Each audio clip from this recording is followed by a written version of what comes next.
madaxweynaha Somaliland Muuse Biixi Cabdi ayaa xafiiskiisa ku qaabilay danjiraha cusub ee qaramada midoobay ee Soomaaliya Ambassador Nicholas Haysom. Madaxweyne Biixi iyo danjira Haysom ayaa ka wada hadlay xiisadda ka taagan deegaanka Tukarraq ee gobolka Sool, arrimaha Somaliland iyo Soomaaliya, ammaanka mandaqada gobolka iyo dhanka horumarka. Kulanka dhex maray madaxweyne Biixi iyo danjira Haysom ayaa waxa ku wehelinayay madaxweyne ku-xigeenka Somaliland Cabdiraxmaan Saylici, wasiirka arrimaha dibadda Dr. Sacad Cali Shire iyo wasiirka arrimaha gudaha Maxamed Kaahin Axmed. Haddaba markii uu kulankaasi soo dhamaaday waxaa ka warbixiyay wixii ay ka wada hadleen madaxweynaha iyo danjiruhu wasiirka arrimaha dibadda Somaliland Dr. Sacad Cali Shire iyo danjira Haysom.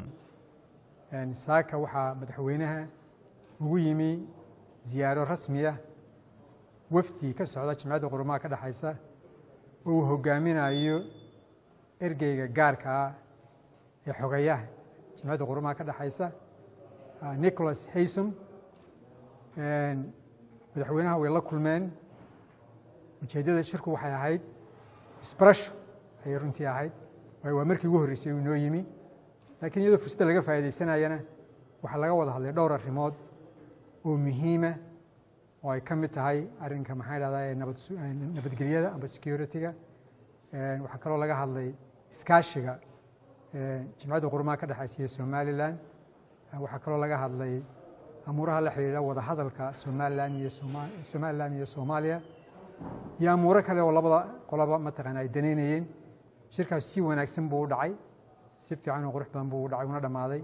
Thank you. I have had a good opportunity to discuss with the President the recent changes in the region, the challenges facing Somaliland, and of course in that regard we touched on the conflict in Tukarraq, in particularly how that conflict can be managed to avoid any conflagration, any eruption of hostilities in the short term, and a long-term solution for that conflict. And we, of course, would also have discussed relations with Somalia. The discussions were candid, frank, and have been very useful. Thank you very much. Khalid Fodadi.